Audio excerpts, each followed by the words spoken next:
Marlena Núñez. Gracias, Julio. Muy buenos días a todos. Hace falta un pacto político firmado por los principales líderes en el cual figuren las condiciones necesarias para tener un proceso confiable en el 2020 y que figure también la garantía de estos actores políticos de que van a respetar los resultados de las elecciones.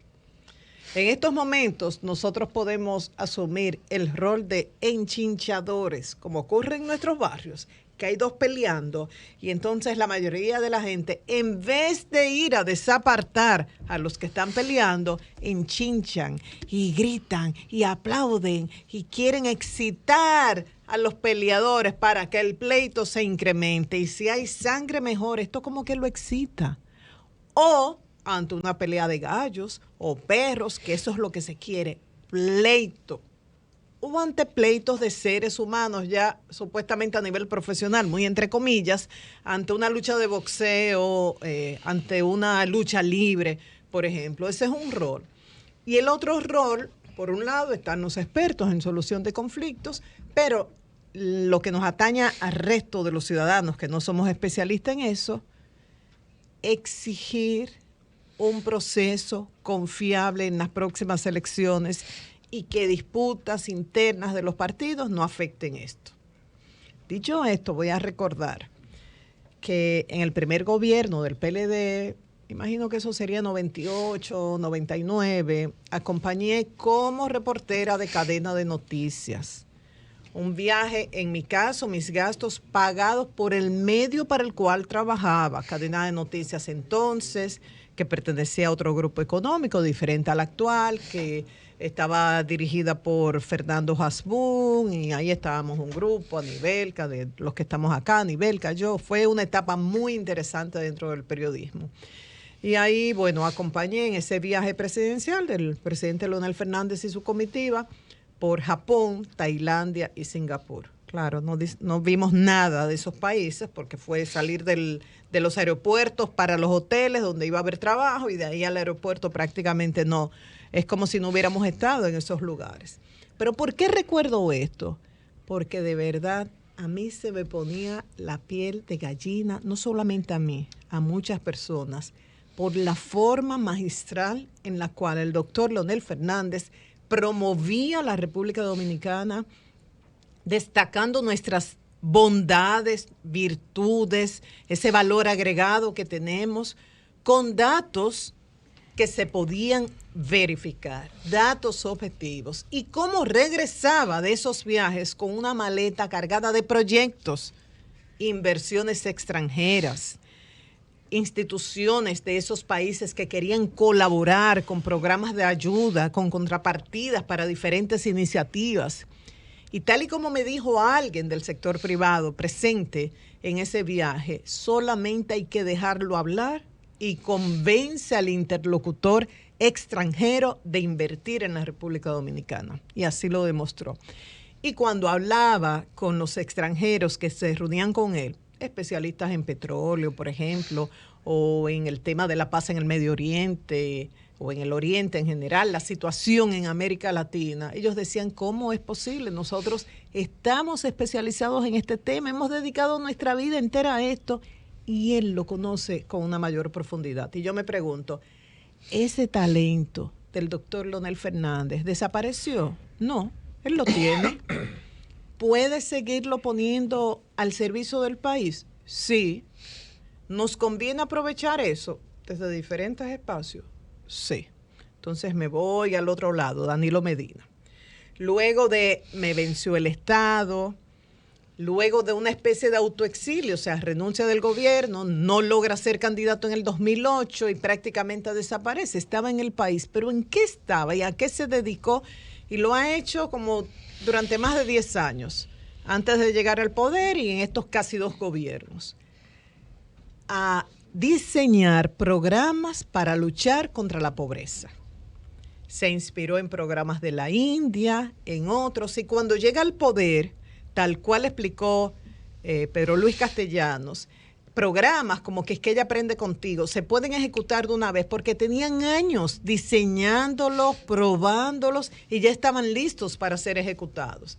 Entonces, decidió Danilo Medina combatir la pobreza, pero de manera directa, a esta familia usted no va a gastar porque cuenta con una estancia infantil, cuenta con una tanda extendida donde sus hijos pueden ir a estudiar y comer, tiene también a través del gabinete social la posibilidad de desarrollar, prepararse para un oficio, para emprender, a través de las visitas sorpresas, vamos a prestarle dinero, pueden seguir desarrollándose, pequeños agricultores, pequeños empresarios. Entonces, a mí también se me ponía la piel de gallina cuando escuchaba a Danilo Medina antes de ser candidato, mientras fue candidato, siendo presidente, hablar de esos programas en contra de la pobreza. Esto no es demagogia, él lo siente, él tiene ese talento, sí. Puede seguirlo poniendo al servicio del país desde cualquier espacio, sí. ¿Y lo podemos aprovechar? Claro que sí. Y lo otro, hablando de ellos dos, ambos se acusaron de ser obstinados. Decía Leonel Fernández, tiene una obstinación por el poder. Cuando él quiere algo, lo logra. No hay límite para lograr lo que es su voluntad. Pero luego también Danilo Medina dijo lo mismo de Leonel. Y sí, pero esto que si se lleva a extremo puede ser algo a criticar, pero si se logra el punto del medio es una virtud. Y yo voy a poner un ejemplo de cada uno de que cuando intentan lograr algo, lo consiguen por encima de todo y de todos. No es que hay que llegar a ese extremo, pero que esa virtud puede ser útil al país si se modera y si se mantiene el punto del equilibrio. Con Leonel Fernández, el metro. Con la oposición de todos, lo logró. Ahora lo aprovechamos, pero en su momento muchos dijeron, esta no es la prioridad, ok, que necesitamos un metro, pero en estos momentos no procede. Y aún así lo mantuvo. Y en el caso de Danilo Medina, la reforma constitucional. Muchos se oponían a la reforma y él lo logró. Algunos cuestionan los métodos, pero logró la reforma constitucional. Entonces, cuando ellos quieren lograr un objetivo, lo consiguen. Ahora, ¿qué falta? Que nos empoderemos nosotros. ¿Quiénes nosotros? Los ciudadanos. ¿Podemos hacerlo? ¿Todo depende de los políticos y de los partidos? No. Y ahí están los hechos. Vamos a hablar de hechos para que no digan María Elena, de ingenua, con algo utópico. No, ahí están los hechos. El 4%, ¿cómo se logró? Porque Danilo Medina creía en la educación. No solo por eso, sino porque firmaron un pacto los candidatos antes del 2012, comprometiéndose a cumplir con esa ley que hasta ese momento se estaba violando. El que resultó ganador en las elecciones fue Danilo y él decidió asumir el compromiso, honrar el compromiso y cumplir con lo establecido en ese pacto. Entonces, ahora pudiéramos hacer lo mismo. Otro ejemplo de que cuando la ciudadanía se empodera, logra el objetivo, el hecho de que se desestimara la instalación de una cementera en áreas de influencia de los haitíes. Eso llegó muy lejos y el gobierno en ese momento tuvo que contratar una organización internacional para que diera su diagnóstico y al final iba a afectar, se desistió. Y si quieren otro ejemplo, Bahía de las Águilas, ahí estaba el gobierno anunciando ese proyecto, el Ministerio de Turismo, el Ministerio de Medio Ambiente, y al final se desistió. La familia de Piqui Lora, que conocía bien el mayor fraude inmobiliario del país, dijo, señor presidente, no se puede seguir con ese proyecto. Y ya ustedes saben de la historia, el final. Entonces, por eso repito, hagamos un pacto y ahí pueden participar los líderes de los empresarios, de la Iglesia Católica, de las iglesias que no son católicas, personas que son ateas, que no son creyentes, representantes de diferentes ONGs, pero que logremos que los partidos políticos que van a participar en los próximos procesos electorales primero definan cuáles son las condiciones mínimas, elementales, indispensables para lograr un proceso confiable, transparente, legítimo, que no sea cuestionado, que luego no se preste impugnaciones y luego que garanticen que van a respetar los resultados de las elecciones. Esto es vital y ojalá que algunos asuman esa tarea.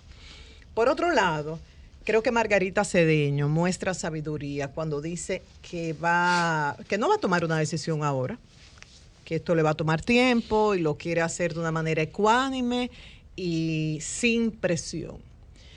Y digo esto porque ella está en medio de 4 roles. Por un lado, el rol de vicepresidenta, un cargo electivo, la escogimos para eso, o fue escogida para eso.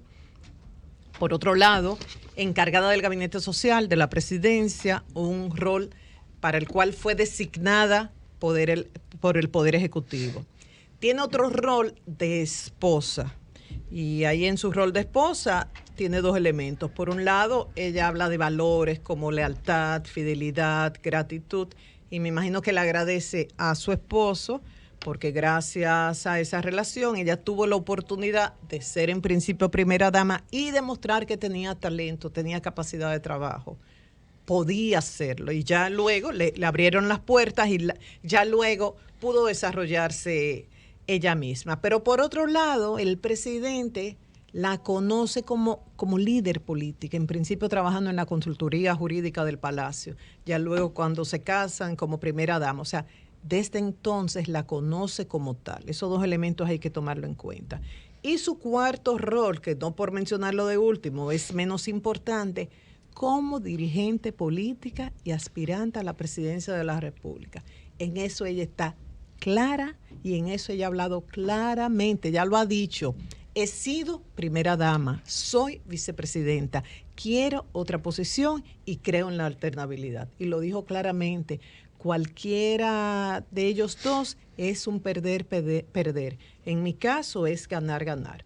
O sea que creo que Margarita una vez más apelará a su sabiduría interior, al discernimiento que ella dice que lo ha pedido y va a permanecer en el lugar donde le garanticen el espacio que ella se ha ganado. ¿Será en el PLD, que en un momento dado el comité político, según dijo Danilo Medina, no la apoyó y ella no se midió? ¿Será en la Fuerza del Pueblo, que tiene como candidato, si logran resolver el debate jurídico que hay hoy día, como candidato a Leonel Fernández? O sea, ¿en qué lugar quedaría ella? No sabemos. Pero donde le garanticen en el presente o en el futuro inmediato el espacio que ella se ha ganado, ahí va a permanecer. Ya finalizo destacando que han habido 2 condenas recientes por incesto. Hubo un caso en San Francisco de Macorís que el hombre fue condenado a 15 años por abusar de una hija menor de edad. Y hubo otro caso en Atomayor. La condena fue 20 años también por incesto. Y en el comunicado de prensa del Ministerio Público se destaca que esta nueva sentencia por abuso contra menores de edad es el resultado del compromiso asumido para que a los involucrados en esos graves hechos se les imponga la pena más alta establecida en la ley para estos casos. Y hoy me hago la pregunta, ¿se va a imponer la pena máxima a Donis Santana, acusado de incesto contra una hijastra por varios años? ¿Y por qué me hago la pregunta hoy? Porque hoy precisamente se va a conocer el caso. Ustedes recuerdan que lo último fue la inhibición de las 2 juezas, Claribel Nivar y Giselle Soto, que ya argumentaban que estaban recibiendo presiones de personas allegadas al imputado. Entonces, la presidencia de la Cámara Penal del Distrito Nacional conoció su caso y rechazaron esa inhibición, argumentando que la misma no está sustentada en la normativa procesal penal, que no se encuentra prevista en el artículo 78 del Código Procesal Penal como motivos o causa de inhibición y que tampoco muestra en qué grado se encuentra comprometido su imparcialidad para conocer el proceso. Es decir, que hoy las juezas Claribel Nivar y Giselle Soto trabajarán en el caso de Donis Soto, que ya hay en juicio, Donis Santana, juicio, gracias Oli, juicio de fondo, y vamos a conocer hoy cuál será la condena, hoy o más adelante, y si realmente será una pena máxima, que es la línea del Ministerio Público a juzgar de condenas recientes y a juzgar por estos comunicados a Mauri que han enviado a la prensa.